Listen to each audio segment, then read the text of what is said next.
Hey everyone, thanks for joining me today. I want to spend a little bit of time going over the academic paragraph, which is also known as the body paragraph. Sometimes when we work out our introduction, we kind of have an idea of what it is that we want to say, but we're not really sure how to build those body paragraphs to support that thesis statement that we have ending our introduction. So I have a little bit of a guideline here that I hope that you find very helpful.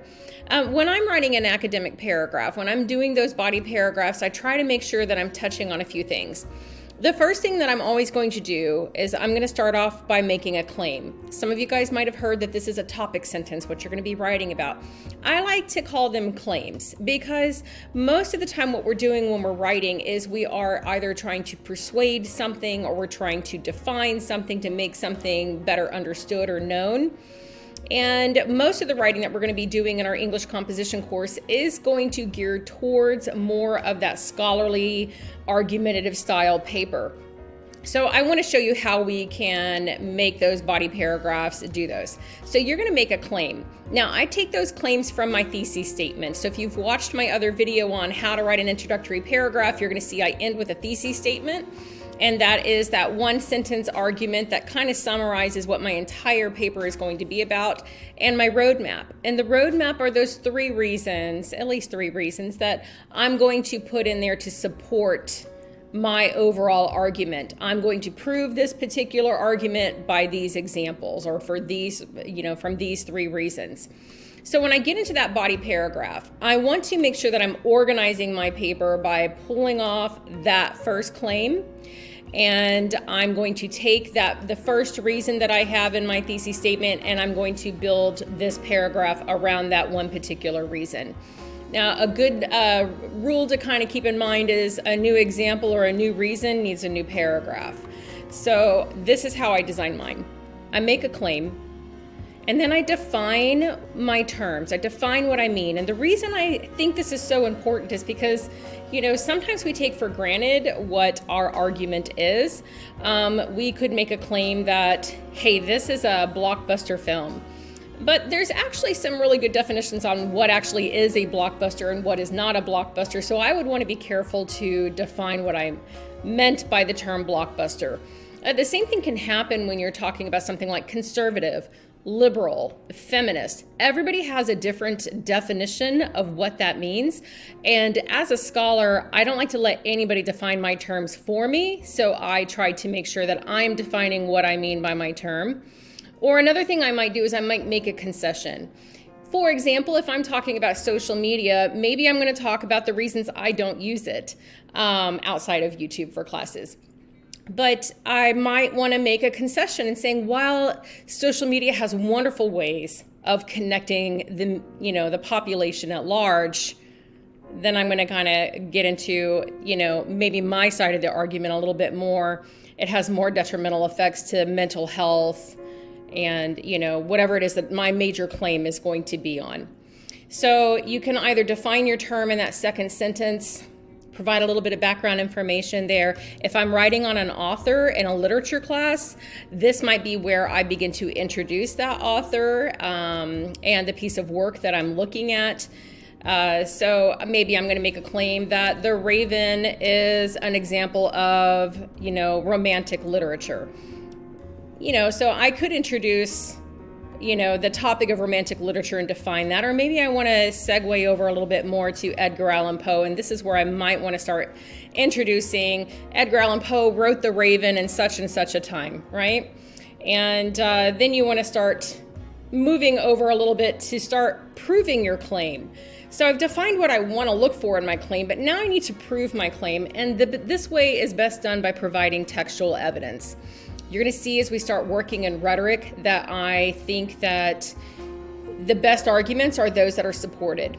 We hear lots of people make claims around us all the time. And, that's essentially what most people's, Twitter accounts are. They're just people shooting off a bunch of claims. a strong argument is going to back up that claim with some kind of textual evidence. I like to build ethos in my papers, which is essentially building credibility. So if I'm writing an argument based on a subject I may not be an expert in, I'm going to find an expert to provide that textual evidence for me. So you're going to see a lot of times what I'm doing here by this third sentence is digging back into the actual text or finding an expert to back up my position. So if we're writing on our, first essay, which is on protest music, then I might want to come here and start pulling information from that particular song that I'm going to use as an example. Maybe my first claim is that such and such song is an example of protest music. Now here, obviously, I'm going to want to define what protest music is in the first place, or maybe what they're protesting against. This is my opportunity to define and clarify, what my claim is. This sentence here, the third one, providing textual evidence, I need to get back into that song and pull out a specific lyric or pull out a specific example from the video that shows my claim. I need to prove it by pulling that information out. Often this will be in quotation marks, or you'll have some kind of citation going on right here. Now the fourth sentence is yours. This is how you explain that evidence as a way to prove your claim. Don't let someone explain your evidence for you. This is where you get to take charge of your own argument.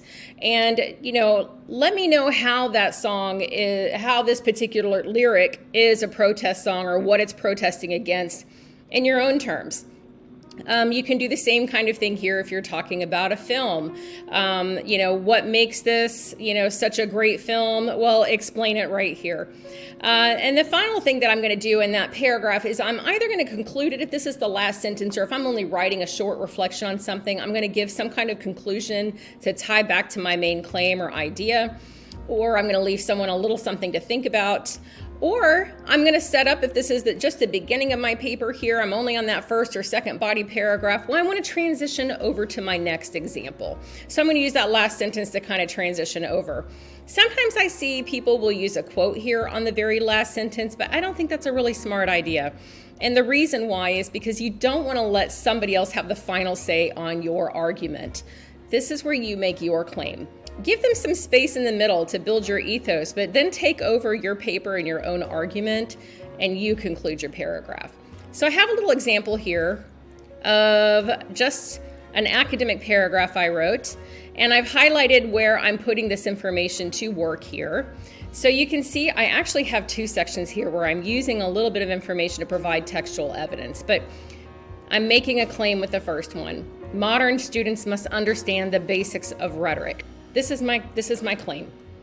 I'm going to define it here. So maybe some of you guys haven't heard the term rhetoric in a while, or maybe someone's brand new to rhetoric. I'm going to go ahead and allow this to be defined by an expert. So according to Edward Corbett, rhetoric is the art or discipline that deals with the use of discourse, either spoken or written, to inform or persuade or motivate an audience. Notice how I do my citation here. This is from page number 1, right in the beginning of the book. So I close up my quote right here with a quotation. I don't have any punctuation here.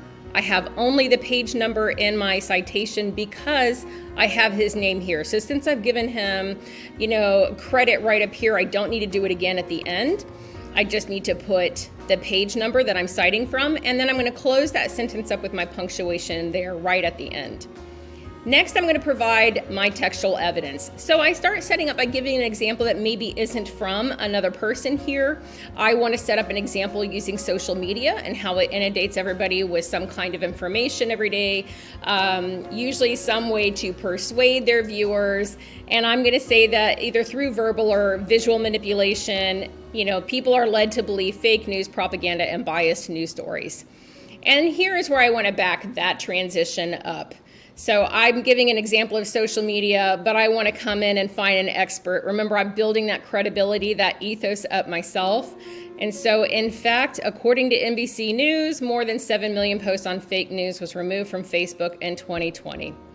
I didn't pull any direct quote from them, so I don't need to have a quotation. I just want to make sure that I am accrediting where I'm getting that number right there in my sentence so no one has any question.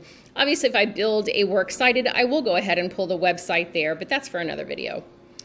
All right, so then I want to prove my claim. I want to explain it. So since the study of rhetorical appeals helps students to recognize the art of persuasion against an audience, consumers will readily identify those messages targeting them. So now this is where I want to tie it all together. This is my claim, these are my examples, and this is how my example helps to prove my claim. And then I'm going to go ahead, and since this is the beginning of an argument that I have, I'm going to set it up with a transition sentence. The study of rhetoric doesn't just protect students from fake news, it helps them to become stronger persuasive writers too. So you can probably guess my next paragraph that I'm going to write on here would be about how the study of rhetoric will help you become a better writer. I hope this helps as you start building those body paragraphs. If you ever have any questions, reach out to me. Have a great day.